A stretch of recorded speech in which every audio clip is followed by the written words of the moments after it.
Again? Mr. Pizza Guy, sir.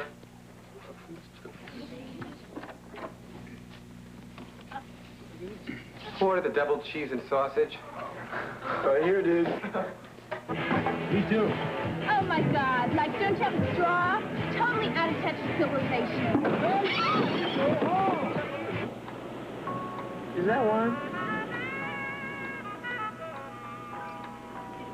Thank you. Here's Scamp.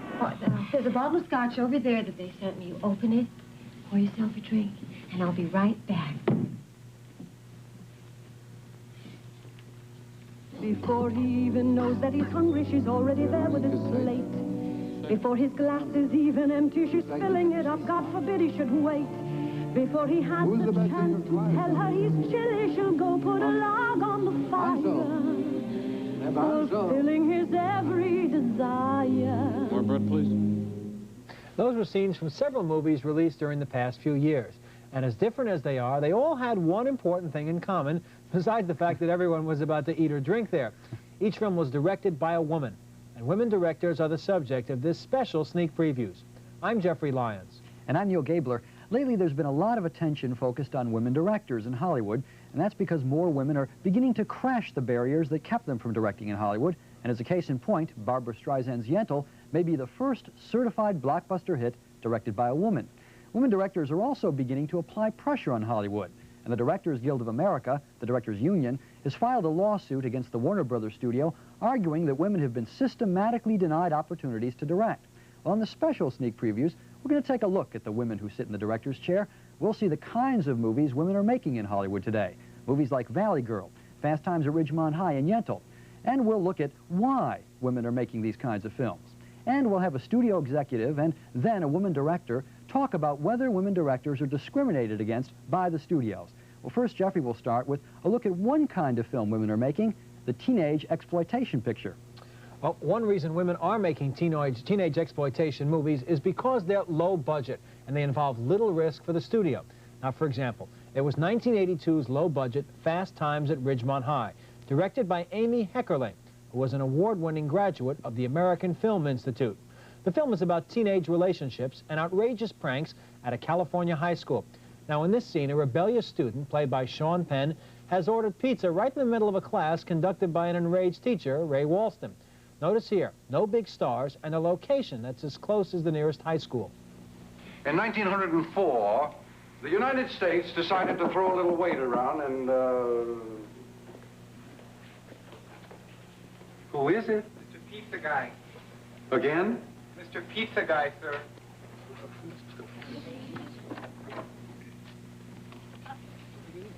Order the double cheese and sausage. Right here, dude.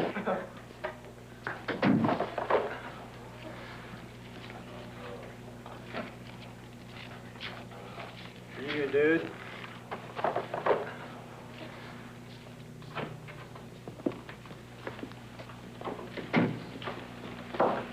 Am I hallucinating here? Just what in the hell do you think you're doing? Learning about Cuba, having some food. Mr. Spicoli, you're on dangerous ground here. You're causing a major disturbance on my time. You know, I've been thinking about this, Mr. Han. If I'm here and you're here, doesn't that make it our time? Fast Times at Ridgemont High was not the only teenage exploitation movie directed by a woman. No, there was the much praised, especially by Neil, Valley Girl, a 1982 film directed by Martha Coolidge, who learned her craft directing documentaries. Like Fast Times at Ridgemont High, Valley Girl was also low budget, no stars, and once again relatively little risk for the producers. Valley Girl showed how one girl from Los Angeles' San Fernando Valley bucked social convention by dating a new wave outcast from the wrong side of the tracks. Now, in this scene, at a party given by her friends, he surprises her in the bathroom. You can see here what a good director does with a low budget.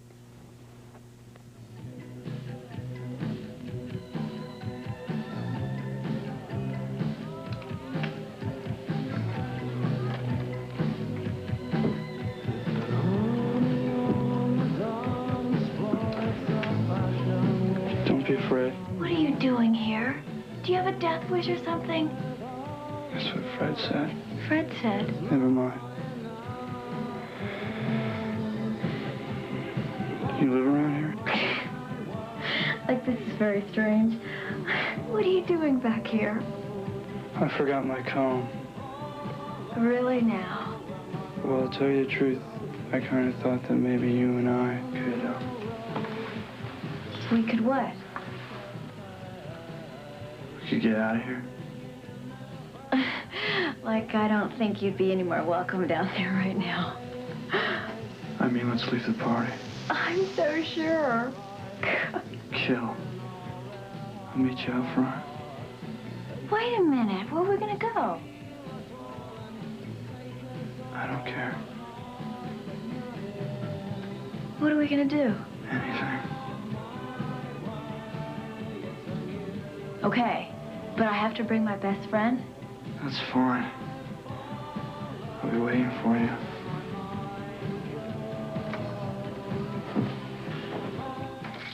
Well, Martha Coolidge, who directed Valley Girl, and Amy Heckerling, who made Fast Times at Ridgemont High, are two of Hollywood's female success stories. Both have just finished making new films for major studios. Well, you know, making low-budget exploitation movies has been a traditional avenue for young males who are trying to break into directing, like Scorsese and Coppola and Bogdanovich. And both these films were primarily about young women reaching their expectations as teenagers, which may be the reason why they were made by women directors. Yeah, I think you're right. Well, another type of film that women are making in Hollywood is the love story. Now, I imagine that women have been assigned to direct love stories because the studio may be stereotyping them as romantics who can be more sensitive to this sort of material than men are. In Moment by Moment, a 1978 love story directed by former comedy writer Jane Wagner, Lily Tomlin played a shy, love-starved woman looking for affection and finding it in the arms of beach boy John Travolta. In this scene, Travolta approaches Tomlin on the beach, and you might see that director Wagner treats Travolta with a kind of overt sexuality that male directors often use when they direct their actresses. Morning. Hope you had a good night's sleep. Just fine, thank you. Can I borrow a towel from you? You don't have a towel? Forget it. I'll just let the sun dry me out. It's better for you anyway. Here, use this. Thank you.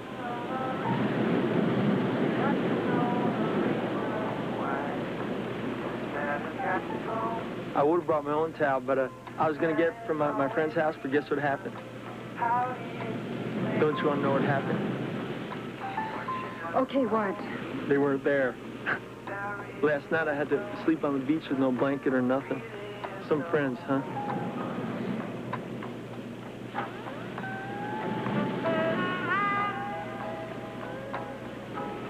Are you finished with that chicken? Yes. Are you going to give it to Scamp or throw it away or what? Would you like some? Oh, yes. Thank you.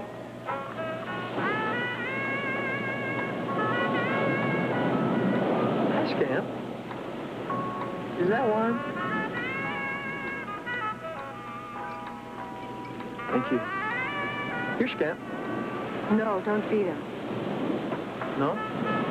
Okay. Sorry, Scamp. We've had dumb blondes in male-directed pictures. Travolta plays a dumb brunette in a female-directed picture. Now, a slightly more subtle approach to love is the movie Head Over Heels, directed by independent filmmaker Joan Micklin Silver, who also directed Hester Street and Between the Lines. In Head Over Heels, the hero is a lovesick fellow who can't stop reminiscing about the girl he's lost. Now, in this scene, he shares an intimate, improvised dinner with her. I'm not going to pretend this is distinctive to women directors, but you may notice how director Joan Micklin Silver lets this little moment just play without aiming for any big dramatic payoff. You could be a cordon bleu chef, you know? I was wanting to open a little restaurant. Why didn't you? I don't know.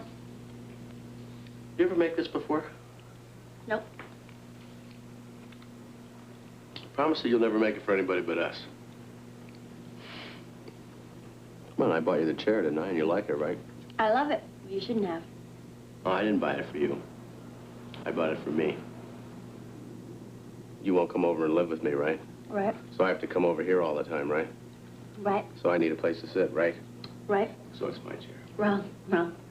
It's my chair. No, it's not. It's my chair. It's my chair. All right, it's your chair. Okay.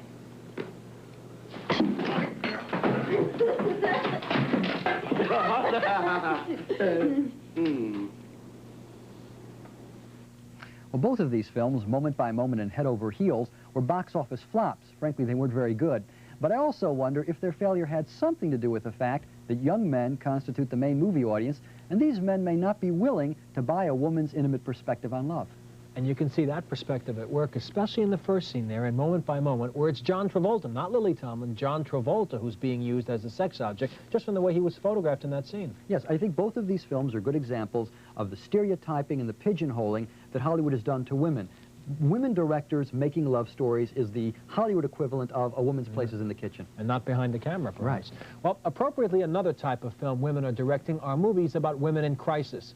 This is actually a new kind of film that arose in part out of the feminist movement of the 1970s.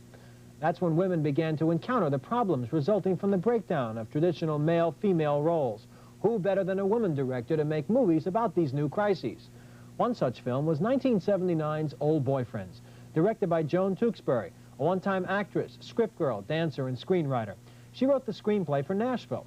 On Old Boyfriends, Talia Shire's character assumes a new role for a woman. She's no longer the victim of men. No, she decides to get revenge against all the men who ever broke her heart. When a man seeks revenge in a movie, he often uses his physical strength. But notice in this female revenge fantasy, Talia Shire is using her attributes, her sexuality, to gain her revenge. And in this scene, she begins evening up the score by setting up an old boyfriend, John Belushi. I'm being given an award at the teachers' conference banquet tonight, and they forgot to tell me it's formal. And I've got to speak in 3 hours. Well, it's really too late. Well, I know it's a lot to ask, but I wear a standard size 9, and if you could just drop off a formal dress, it would get me out of a very rough spot. I'd be willing to pay any extra service charge. Well, the boy's gone home for the night, so there would be an extra charge. Then you can bring one over? I'm getting ready to close. I'll drop it off myself. Thank you. Thank you very much.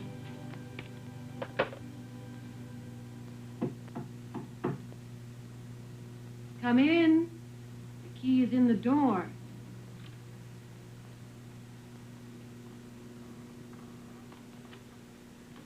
Mrs. Brinks? Derek's formal wear. I brought the dress. Just a moment. I brought along a size 11 also. Just in case it didn't fit, they run a little small. Thanks very much. Hey, you're Diane Cruz.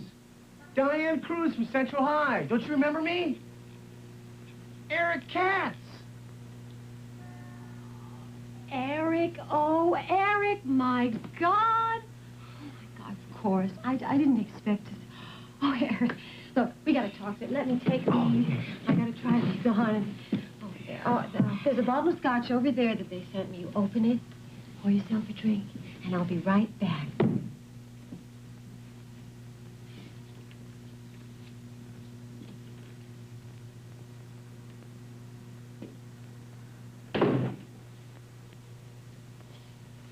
Well, he's going to get it all right, but it's not what he thinks.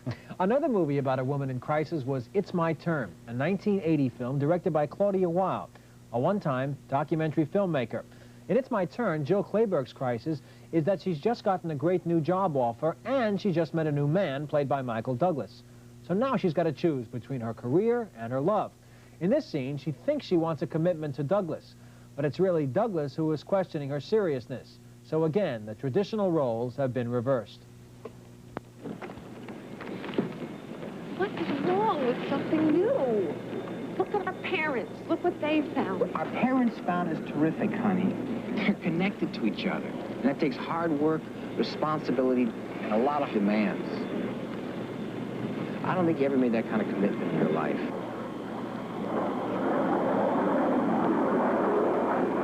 You're so in control. I don't think you know what you feel.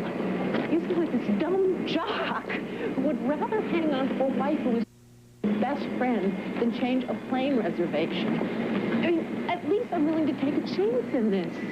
How are you going to put your life together if you can't even contemplate rerouting from Toronto? You want to change your life based on some guy you last night for the first time? son. You go right ahead. You just leave me out of it. Fine. Okay, you're out. At least I'm not hiding behind some dead man. You want to take a cop-out job to be needed as true love, right? You met 2 days ago. Fine, just leave me out of it. Out. No thanks, right? So why, out of it. While you're at it, Lady Chicago, you just leave him out of it, too. Why don't you give Homer a break? You leave him out of it, and you make your own damn decision about whether you do or don't want this job, or whether you do or don't want that man or this man, all right? There's no smoking, please.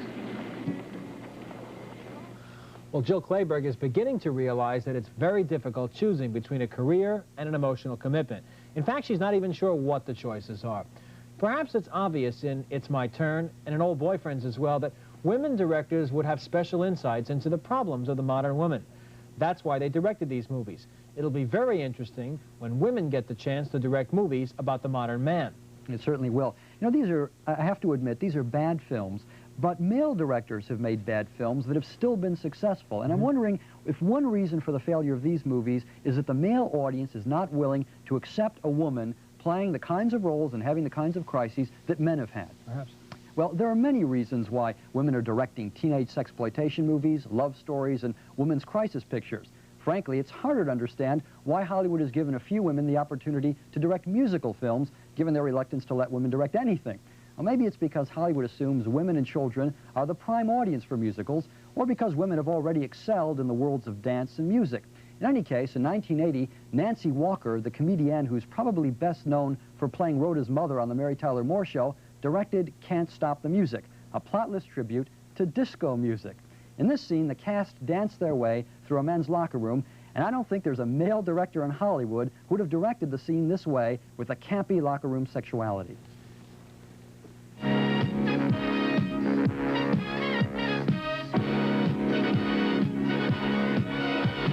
Young man, there's no need to feel down. I said, young man, pick yourself off the ground. I said, young man, 'cause you're in a new town. There's no need to be unhappy. Young man, there's a place you can go.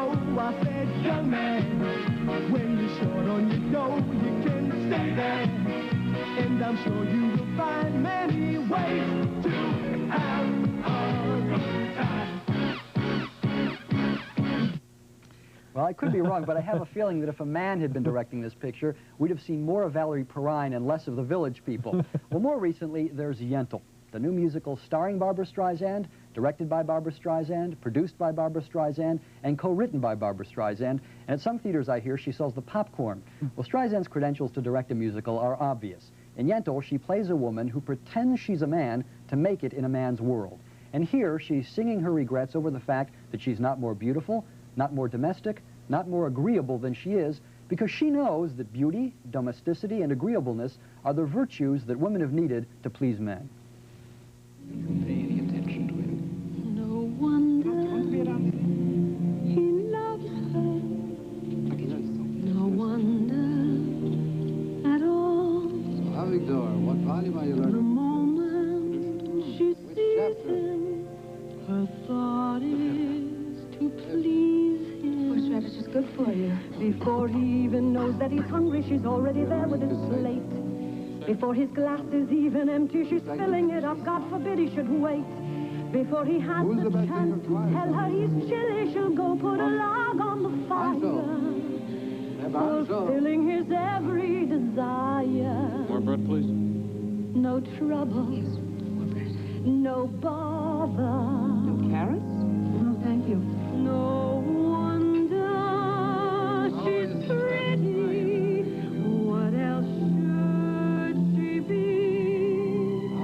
She hasn't to worry, and why should she worry? When she gets up, her biggest decision is figuring out what to wear. To pick a blouse, a skirt, and then there's the problem of what should she do with her hair. And later, as she stands and studies the chicken, the questions to roast or to not roast. Or better yet, maybe a pot roast. Tomatoes now. Potatoes. Now wonder he likes it. It's perfect this way. Who wouldn't want some someone who fusses and flatters, who makes you feel that you're all that matters, whose only aim in life is to serve you and make you think she doesn't deserve you. No wonder. All right. He loves It happens. what all the time. could he do if I were a man? I would too. Well, Streisand, as the character YENTL there, has her regrets, but the movie YENTL is really about how she defies the idiotic prejudices of her male-dominated society in Eastern Europe in 1903. And I don't doubt that Streisand was inspired by how hard it was for her to make it in the man's world of Hollywood. Now, maybe that's why YENTL feels so heartfelt.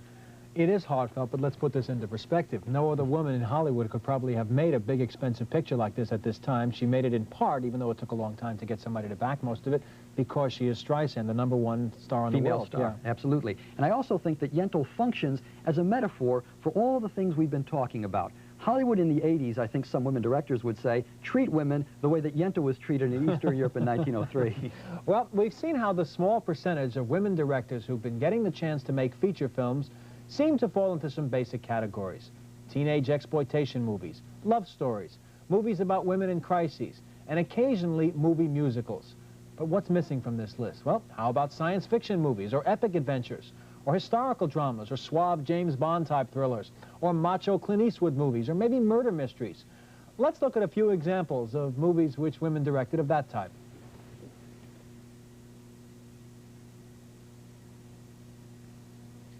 Well, you could stare at the screen all day and you wouldn't see those sorts of movies directed by women, because in recent years, women haven't made those sorts of movies. You're right, Jeffrey. Now, so far, we've been looking at the kinds of films women are making. But there's another question. Is Hollywood really giving women directors the opportunity to direct films, or do the studios discriminate against women? Well, to get the studio's answer to that question, Jeffrey talked to Marcia Nasatir, the senior vice president in charge of production for 20th Century Fox, and before that appointment, the executive producer of The Big Chill. Now, to get a woman director's answer, I talked to Lynne Littman, who recently made an impressive debut as the director of Testament. How do you deal with the fact that you know that there are talented young filmmakers out there, women who will not, in the next 5 or 6 years, get the chance to make movies, some of them perhaps because they are women? I don't agree with your premise. I really don't, Jeffrey. I'm glad I'm wrong. I was just No, I just don't agree. I think it is hard for anybody to get a movie to direct. No one has said that it is easy. You know, a line from The Big Chill, which I wouldn't mind quoting, no one ever said that it was going to be easy. And it is a very difficult business, and you've got to really be willing to hang in there. And I'm not sure that some men can hang in there and some women can. But if they really want it, I mean, it sounds Pollyannish, you really can. I don't think that the movie industry is unique to the fact that there are less women working in various areas. It's all part of a trend where there are more women because there have been changes in the world. I think there are so few women directors working in mainstream Hollywood because there's been absolutely blatant discrimination. Women, one of the reasons, although I wasn't aware of it at all at the time, that I worked in public television was because it was one of the few areas where women could actually work, where we could work and produce and grow up and be like the guys. It's also an area where there's no money. So there's no great risk either for men or women. Hollywood movies and television movies can be enormously lucrative. And women are not trusted in positions where there's a huge amount of money involved. What kind of discrimination did you encounter in Hollywood as a woman? My own encounters with discrimination have been rather in the area of self-censorship, for the most part, rather than head-on rejection. I won an Oscar in public television. I then made a real attempt to change my career and to move from making public television documentaries. I tried to get hired to do situation comedies, not situation comedies, but primetime television, episodic television. And I made no headway. I made no headway at all. I couldn't get myself arrested. After that, what I did was remove myself and not try and deal with them. I mean, this has all come in the back door. This movie was not made for Hollywood. It was made for public television. And Hollywood liked it. Lynne Littman's movie was testament, and you know, Neil, it's not for us to judge who's correct in that argument, whether it's the studio executive or the director, but the fact remains, nevertheless, that only about 5% of the members of the Directors Guild of America are women, and we've only been able to mention just a few of those here. You're right. You know, in Europe, there are many women directors, but in this country, there are very few, obviously, and one of the reasons I think that's true is because young directors in this country generally move from writing into directing, and there are very few women screenwriters. And where are they coming from? They have to come only from documentary movie making or independent filmmaking, not from the other areas of the business where men can get their training. Or from stardom the way that Barbra Streisand has. But you know, we'll really find out when women have made it in the industry, when they can make a flop and still get a second chance the way that men do. Well, that's our special on women directors, and let's hope that 5 years from now, there'll be nothing special about women directing films. Until next time, save us the aisle seats.